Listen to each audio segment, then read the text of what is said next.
That's table 10. One on the vehicles, number 2 is on the prosecution of cases, various cases. If you can take us through, because here they said they had planned for 2,000, but only managed 442. In the second one, 1,500.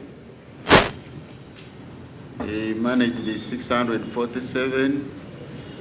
The third item, their target was 10,000.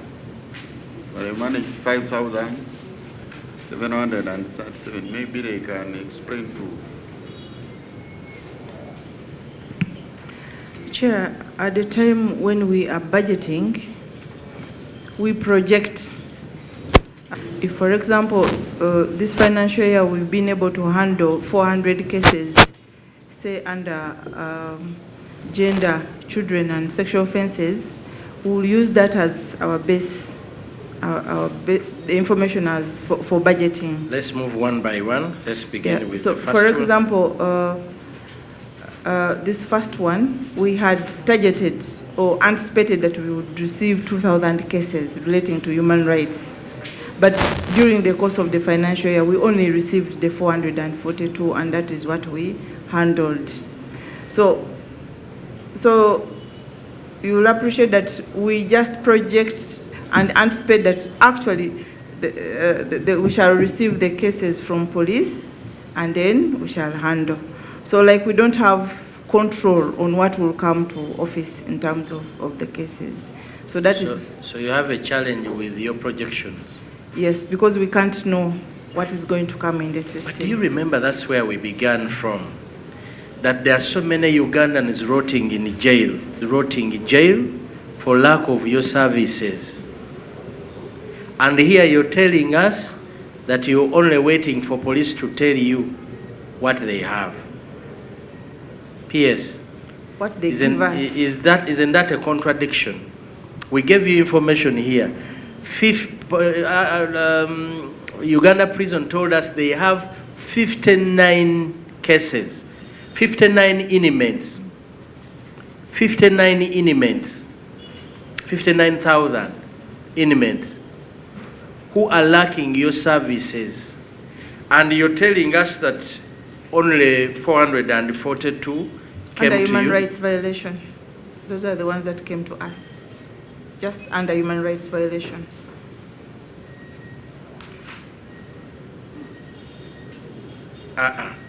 This is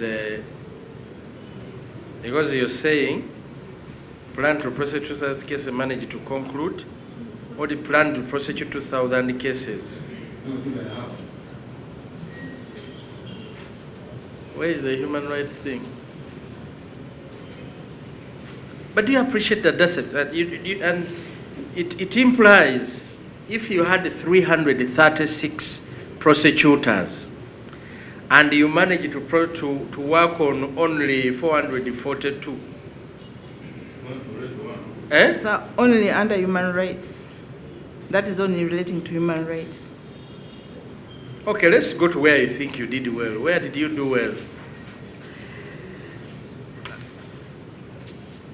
Chair, unfortunately, that they capture. They don't capture where we do well. You can now tell us, for example, that the auditor was wrong. You can take us this way. You can disagree with the auditor, and then we will listen to you. To say the auditors didn't show the numbers where we did performed well on human rights. Also that we prosecuted the cases, these numbers. So we performed well in other areas, not necessarily under human rights. Because there's somewhere a table which actually shows... Which table? Which is in the financial statements. Financial statements. I need to look for it. Page. Where we summarize... Members, go with her, please. Don't leave me alone.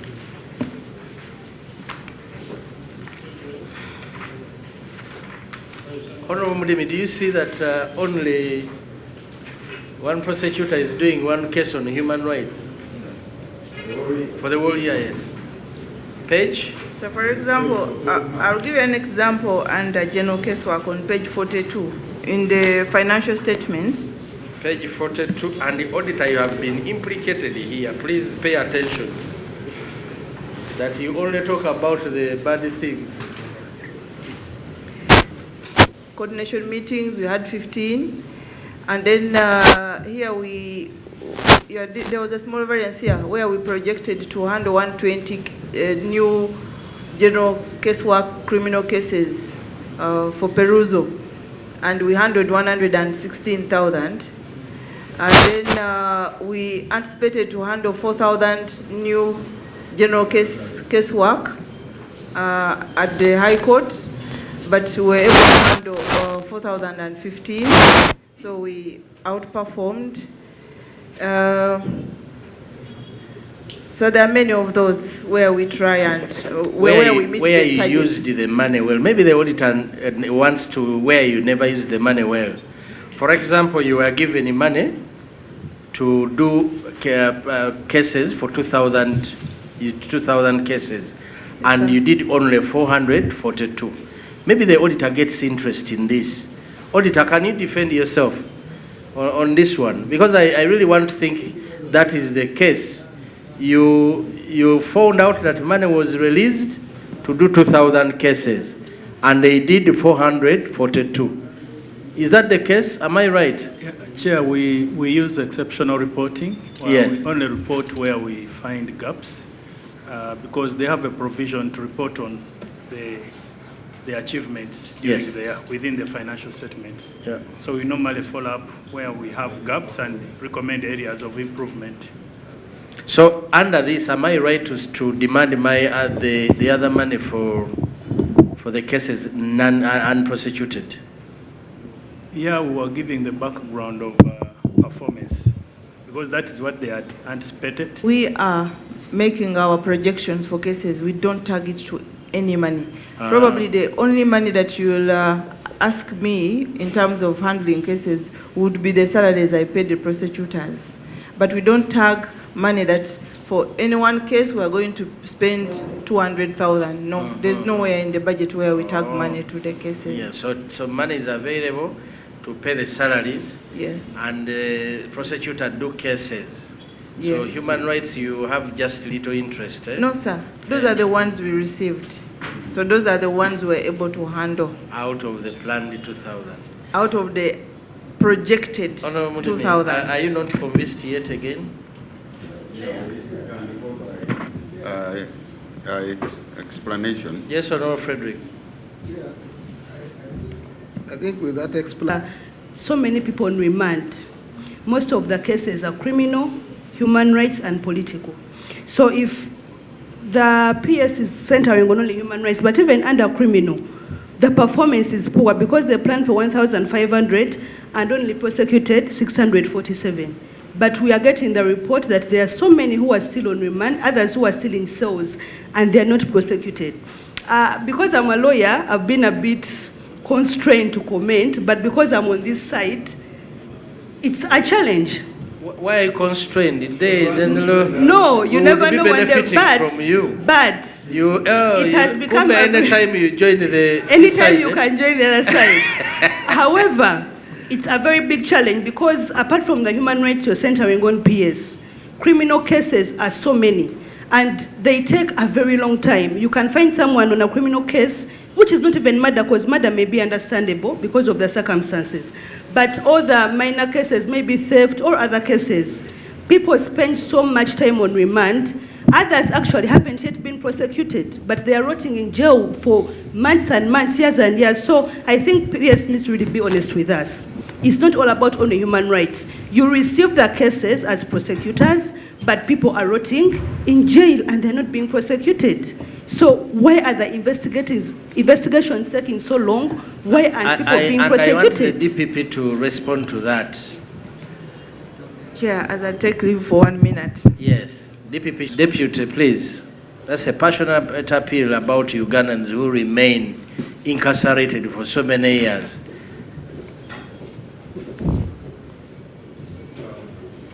It's on.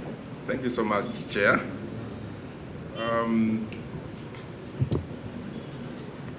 The issue of cases staying on remand for so long cannot be...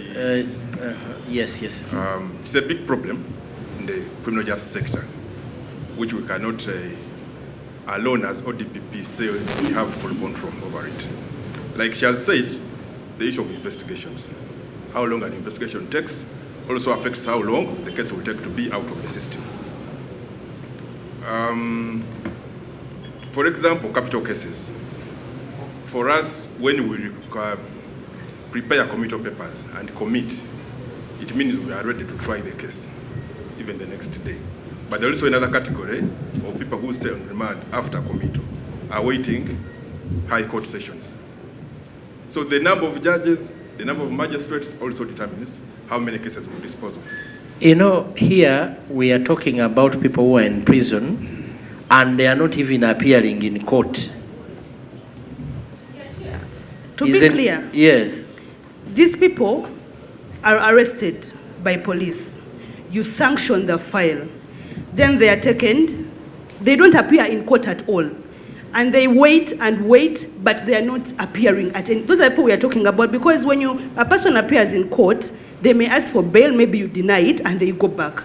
But this person, the file was sanctioned, he's no longer at police, he's in jail, but he is not appearing in court on any single day. And those people are so many who are still incarcerated, but they haven't received justice, even going before a judge for any single day. Those are the people we are talking about.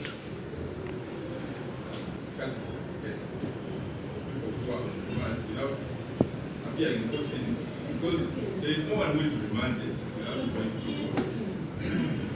They appear in court first, and then they are remanded. I don't know whether you'll help us, Deputy or DPP. Yes. Because now you're trying to argue with a fact. This fact was presented by Uganda prisons. Yes. And Uganda prisons decried that problem, that it has increased the numbers of people on remand. And police told us, you have a very big role to play to make sure that these people's cases are brought before courts of justice and they are even given bail or are prosecuted. And you have a big role to play, unless you want to deny that a person has to appear in the court, then is detained in jail, right? That's according to you. But there are cases where people are just dumped in those prisons. Just an example of them, we had people from prison. Those are cases where they bring people and put them in. Now, DPP, how we are going to move on that matter? This is how we are going to move on that matter. Okay. Before we complete this report to present to Parliament, we want your input on the matter of Ugandans who are in prisons and have been in remand for a long time, and what you're doing about it. We want it to be part of the matters, because it has come out of the Auditor General's report, it came out of Uganda prisons. Yesterday we were on the same thing. So we are going to give you time.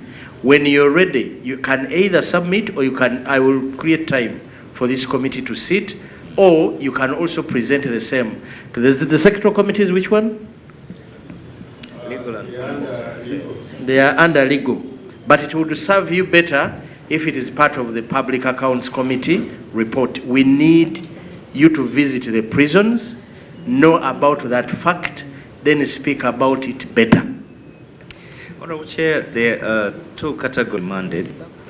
The court is supposed to give them a specific date when they should come back to court. If their case is noted for trial, the court cannot extend their stay on remand beyond 14 days. By law, Honorable, let me just, by law, that is what the court is supposed to do, because remand is by the court. However, there are two categories, maybe one category of people who are on remand, who stay on remand for a longer period of time without appearing in court.